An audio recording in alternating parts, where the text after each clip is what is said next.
Hi, it's Miss Lisa from the St. Paris Public Library. Welcome to the Doggie Bag Cooking Class. Today we're using leftover baked potatoes and we're going to be making some potato salad with eggs and bacon. So first thing we're going to do is talk about our ingredients. I use mayonnaise or Miracle Whip because I don't really care for mayonnaise, so you got Miracle Whip in your bag. We also are going to use some sour cream, bacon bits, leftover baked potatoes. The recipe calls for 2, but I have 3 leftover baked potatoes, so I am using 3 baked potatoes. I have 2 hard-boiled eggs that I need to peel, and then that's it. Those are the ingredients we're going to use today, and we're going to make potato salad with eggs and bacon. So let's get started. First thing we're going to do is peel our potatoes. So if you start at the end, if your potatoes are cool, they should peel fairly easily. I'm going to move my eggs out because I'm going to peel them in this bowl.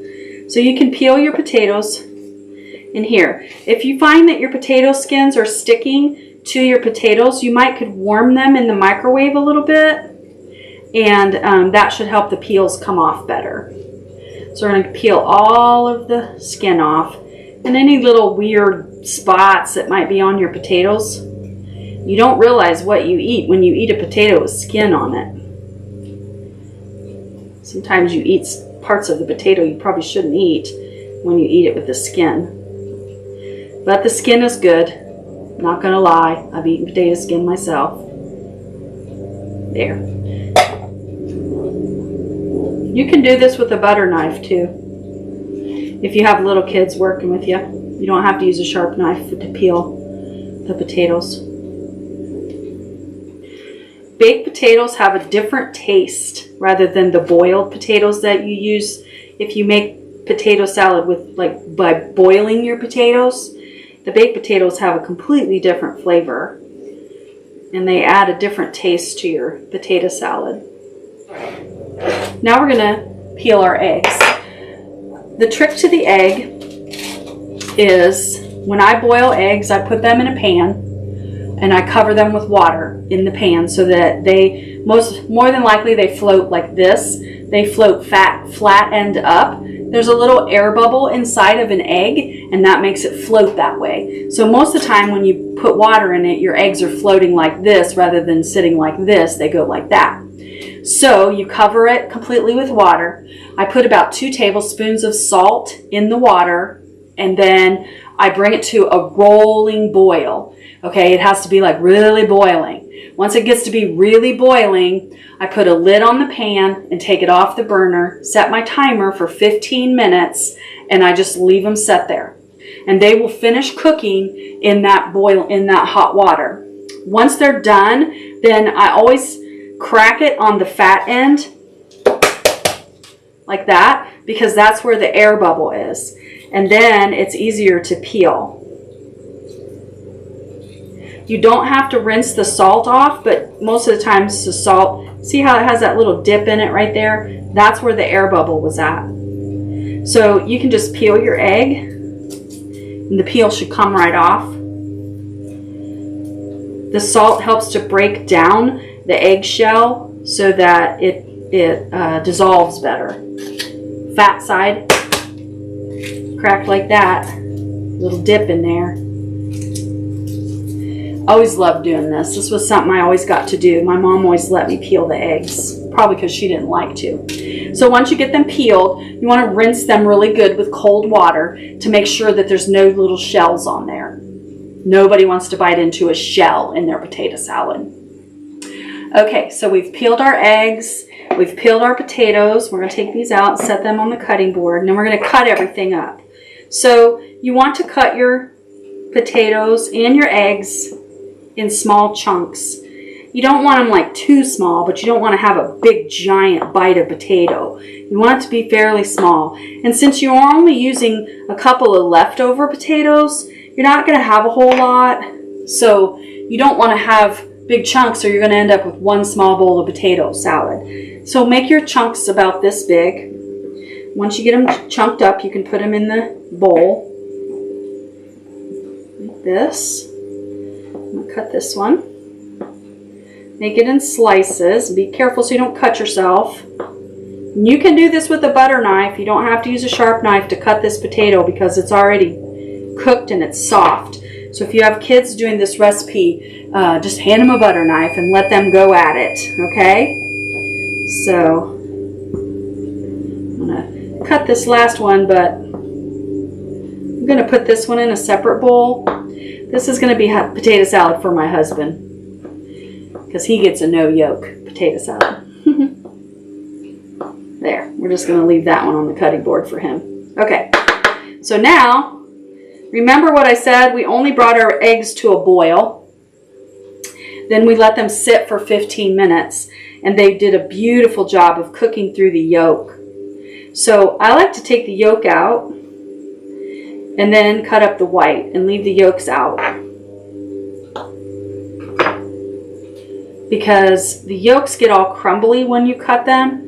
And so I'd like to make sure that I don't have a big chunk in there. And my husband will get one white. So he gets an egg white. So I get 3 in mine. So you just slice it like that. Once again, you can use a butter knife for this part. Then just dice it. Not too small, but you know, like this big, about that big. And then you're going to want to do the rest of them that way. They don't have to be perfectly sized unless you're particular, and then you can make them all exactly the same proportion. But it's potato salad and I'm going to eat it, whether it's chunky or not. Okay, so I'm going to put my eggs in there. All right, so now I'm going to do my yolks. I like to cut them in half. See how crumbly they get? And then just chop them a little bit. They get so crumbly that it's hard to tell if they're big chunks or not. There. Now it looks gorgeous. Oh, look at that yolk. Just falling apart. Those would be good yolks to make deviled eggs. That's for sure.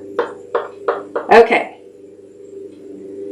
And we're going to scrape our yolks into the bowl. Now, this is the part where you can add anything you want. If you like onions and celery in your potato salad, you are more than welcome to add those to those. It's just something that we don't particularly eat here, so we don't put that in there. There are no rules when it comes to potato salad other than potatoes and eggs. So we're going to mix it together. Okay, our recipe calls for about a half a cup of Miracle Whip. I use a tablespoon only because I don't want to measure out a half a cup. You can measure out a half a cup if you want to, but it's hard to gauge that. And I just prefer to do it this way. Then we're going to add some sour cream together. This is where you make a decision on how much Miracle Whip you want to put in there. Some people like a lot, and some people just don't like that much. Me, I like a lot. I could eat the whole container of Miracle Whip. Oh, let's see. I'm going to put a little bit more in there. How much is left in there? Oh, I might as well just empty the container out. We're just going to put whatever's left in there. So listen, measure your... If you don't normally make potato salad, this is your first time making potato salad, go ahead and measure out a half a cup. But if you feel like you need a little bit more, you feel free to add just a little bit more. But remember that a little goes a long way. And when you start mixing it up in there, it starts getting good and blending with the eggs. The secret to good potato salad is that for every potato you put in your potato salad, you add 1 egg. That's my secret recipe. And I have the best potato salad there is. So let me dry my hands off. Okay. So I'm going to add my bacon. Some people like to add cheese, shredded cheese to their potato salad, but that's up to you. So I'm going to sprinkle in some bacon. The recipe calls for 2 tablespoons. And as you can see, I'm very bad at following a recipe. So I'm going to mix my bacon in. All right. That looks delicious. Okay, so we're going to plate it up. Okay, here is our bacon and egg potato salad, and it looks delicious. Some people put a little bit of mustard in there, but with the bacon, I don't like to do that, but you can do it however you want. And remember, I only used 2 baked potatoes and 2 eggs, and this is how much potato salad I got out of that. So that was quite a bit of potato salad. And remember that the potatoes will taste different in your potato salad because they are baked. That's good. I hope you like the potato salad as much as I do. We'll see you next week.